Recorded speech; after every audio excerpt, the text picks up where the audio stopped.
जो समाज के प्रति उनकी सोच थी उसको उन्होंने जागरूक करने का काम किया, तो मान्यवर कांसी राम साहब ने किया। और बाबू जगदेव प्रसाद कुशवाहा जो कुशवाहा समाज से थे, उनको भारत का लेनिन कहा जाता है। उन्होंने एक नारा दिया था, 10 का शासन 90 पर नहीं चलेगा, नहीं चलेगा। सच, जो जमीन को जोते बोए वह जमीन का मालिक होए। आज भी हमारे देश में सबसे ज्यादा खेतों में काम करने वाले बहुजन समाज के लोग हैं, ओबीसी समाज के लोग हैं, लेकिन उनके पास जमीन कितनी है? मुश्किल से 4 से 5% की जो जमीन है बहुजन समाज के पास है, लेकिन सबसे ज्यादा खेतों में काम करने का काम करते हैं बहुजन समाज के लोग करते हैं। या अब भी इस देश में समाज में बहुत बड़ी जो सरकारें आई उनका मुख्य कारण है, क्योंकि जब इस देश में अंग्रेज चले गए और जमीनों का उन्मूलन हुआ, तो वह अधिक से अधिक जो मिलना चाहिए था बहुजन समाज के लोगों को, वह अभी भी नहीं मिला है। यह मुख्य कारण है कि आज तक सरकारें जो बनी हैं, हमारे बहुजन विचारधारा की आज तक सरकारें मजबूती से केंद्र सरकार में नहीं बनी। उत्तर प्रदेश में तो हम लोगों ने बनाया है, कुछ काफी हद तक सामाजिक न्याय मिला भी है। अगर आज हमारा समाज जो जागरूक हुआ, शिक्षित हुआ, तो यह सरकार बनने की वजह से है। नहीं, हमारे समाज के लोगों का थाने में FIR नहीं लिखी जाती थी। आज भी वही दौर चल रहा है। अभी आज एक सोशल मीडिया में अभी आया है कि प्रयागराज में एक दलित लड़का है, उसने किसी ठाकुर का बोझ उठाने से मना कर दिया, उसके ऊपर पेट्रोल डाल के उसको जिंदा जला दिया। बताइए कि हम लोग कहते हैं हमारा देश स्वतंत्र हो गया है। हमारा देश स्वतंत्र कहाँ है? हम लोगों को 1950 के पहले ले जाया जा रहा है और भारतीय जनता पार्टी यही काम कर रही है। वास्तविक में यही हिंदू राष्ट्र है। हिंदू राष्ट्र का मतलब है कि जो शूद्र समाज है, ओबीसी SC ST माइनॉरिटी के लोग हैं, वो उनके इशारे पर जीवन जिएंगे। इसीलिए कहीं बाबा साहब की मूर्तियों को तोड़ा जाता है। साथियों, आज जो लोग अपने आप को राष्ट्रवादी कहते हैं, वह उन लोगों का देश की आजादी में कोई भी योगदान नहीं है। RSS के लोगों ने देश की आजादी में कोई भूमिका नहीं निभाई है, लेकिन आज वह लोग देश में सरकार बना करके वह सर्टिफिकेट बांट रहे हैं कि आज कौन राष्ट्रवादी है और कौन राष्ट्रवादी नहीं है। तलवार रखना, तलवार को लेकर के चलना भी लाइसेंस है, लेकिन कल लोगों ने देखा कि किस प्रकार से तलवारें दिखाई जाती है। यही है जात व्यवस्था इस देश में। मैं तो कचहरी में रहता हूं, ब्राह्मण डायरेक्ट ओबीसी के सामने कहते हैं इस देश में यदि जातिवादी पार्टी है तो समाजवादी पार्टी है, बहुजन समाज पार्टी है। आप सोचिए, इस आजादी के बाद कांग्रेस की सरकार बनी इस देश में।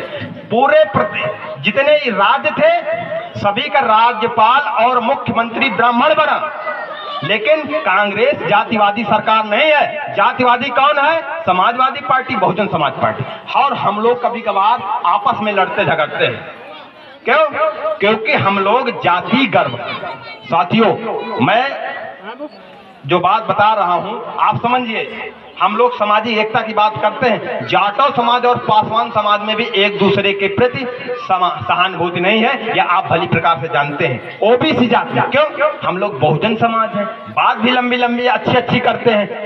और हमारे महापुरुषों ने हमको एक करने के लिए कही, एक करने की बात कही, लेकिन आज हम लोग एक नहीं हो पा रहे हैं। यह हमारी भी कहीं न कहीं कमी है, और इस कमी को हम कब सुधारेंगे? साथियों, हम SC समाज के लोग ओबीसी समाज के यहाँ खाना पसंद करते हैं, लेकिन एक SC जो अलग अलग जातियां हैं वह भी एक दूसरे से जातिवाद छुआछूत मानते हैं।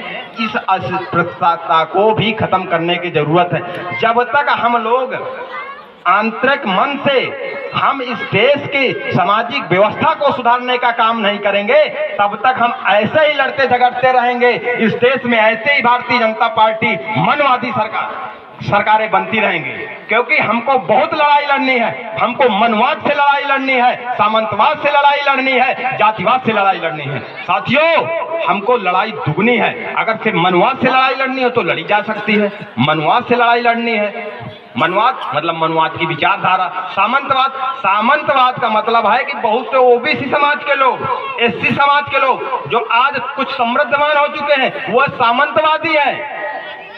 मैं आज मंच से और आप अनुभव करते होंगे कि आज हमारे ओबीसी समाज में, एससी समाज में थोड़ा सा भी जो कुछ लोग मजबूत हो जाते हैं, समृद्धवान हो जाते हैं, तो अपने समाज के दूसरे लोगों को हेय दृष्टि से देखते हैं। यह सामंतवाद है। और जातिवाद वह है कि एक जाति दूसरे जाति से नफरत करती है, अपने आप को ऊंच समझती है।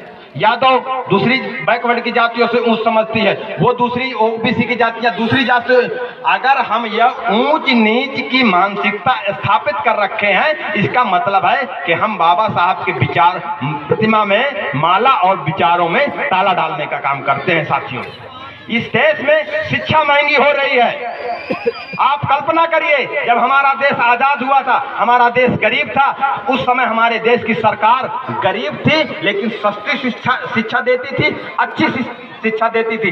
लेकिन आज हमारा देश इकोनॉमी में टॉप 5 में है, आर्थिक व्यवस्था में, लेकिन आज हमारे देश की जो शिक्षा महंगी है। आखिर क्यों? हमको इसमें चिंतन करना चाहिए। और यह चिंतन करने का यही उद्देश्य है कि इसलिए महंगी है कि इस देश का जो बहुजन समाज है, बहुसंख्यक समाज है, यह शिक्षित जागरूक न हो। आज शिक्षित जागरूक हो, आप तभी आज बाबा साहब की जयंती मना रहे हैं। आप बड़ी दूर दूर से आए हुए हैं बाबा साहब के विचारों को सुनने के लिए, उनको जानने के लिए। आज आप जो बुद्ध के लिए गीत बालिकाएं गा रही हैं, हम आज उनके लिए बोल रहे हैं, यह सिर्फ और सिर्फ हमारे शिक्षित होने का कारण है। हम लोगों को पढ़ने का मौका मिला, शिक्षित हुए, तरह तरह के महापुरुषों के क्रांतियों को पढ़ा, तो हम लोगों ने जाना कि हमारे महापुरुषों के साथ क्या क्या अत्याचार किया गया है, क्या क्या अन्याय किया गया है। आज हम लोग उन व्यवस्थाओं का विरोध करते हैं, इसीलिए चाहते हैं कि इस देश में नई शिक्षा नीति लागू किया जाए। और नई शिक्षा नीति में गीता पढ़ाई जाएगी, महाभारत पढ़ाया जाएगा। तो आप ये सोचिए, क्या गीता महाभारत से वैज्ञानिक बनेंगे? 1950 के पहले भारत देश का कोई वैज्ञानिक का नाम मुझे बता दे, विद्वान व्यक्ति। इस देश के कुछ लोग कहते हैं कि आरक्षण की वजह से इस देश में जो अयोग्य व्यक्ति पहुंच जाते हैं। तो मैं तो यह सवाल करता हूं, 1950 के पहले इस देश में आरक्षण नहीं था, कितने वैज्ञानिक बने? कोई बताएगा? अगर कोई मनवादी अपने आप को विद्वान समझता हो तो चैलेंज करता हूं कि बता दे। कोई वैज्ञानिक नहीं है, तब आरक्षण नहीं था, लेकिन तब भी इस देश में कोई वैज्ञानिक नहीं हुआ। अगर कोई वैज्ञानिक हुआ तो 1950 के बाद हुआ। तो इसका मतलब है कि आरक्षण जो है, आरक्षण की जो व्यवस्था है, आरक्षण से अयोग्य व्यक्तियों का, अयोग्य व्यक्ति कहीं नहीं जाते हैं, हर व्यक्ति योग्य जाता है। लेकिन आरक्षण की जो व्यवस्था है, देखिए आरक्षण बहुत से हमारे समाज के लोग नहीं समझ पाते हैं। अगर समझ ज्यादा हो आप बता दीजिएगा, मैं बंद कर दूंगा, क्योंकि मुझे बोलने का मौका मिला है तो मैं सोचता हूं कि अधिक से अधिक बातें आप तक मैं साझा करूं। आरक्षण है, अपने घर में आपके 2 लड़के हैं, एक लड़का स्वास्थ्य सही नहीं है, कमजोर है, आप खिलाई किसकी ज्यादा करेंगे? एक लड़का स्वस्थ है, वो जो भी खाता है उसकी सेहत बन जाती है, एक जो खाता है उसकी सेहत नहीं बनती है, आप किसको खान पीन की ज्यादा व्यवस्था करेंगे? जो कुपोषित है, जो बीमार है, उसी की व्यवस्था करते हैं ना।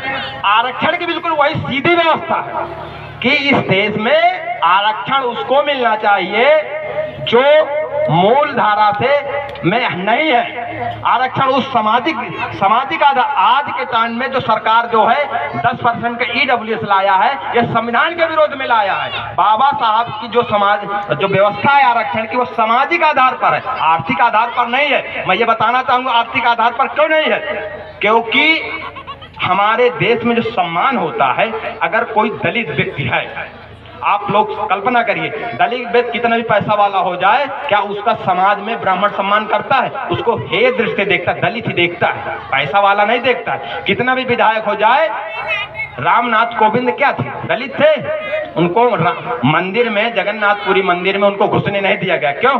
जात के आधार पर। इसीलिए जो आरक्षण की व्यवस्था है, तो उन्होंने कहा जो जात के आधार पर पिछड़ा है उसको मिलना चाहिए आरक्षण, आर्थिक आधार पर नहीं।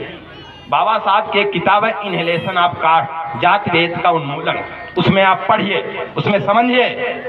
उन्होंने ये सीधा कहा कि एक गरीब ब्राह्मण का सम्मान और एक गरीब दलित दोनों का बराबर समाज में सम्मान नहीं है। एक गरीब ब्राह्मण का जो सम्मान मिलेगा, एक गरीब दलित का क्या, एक समृद्धवान दलित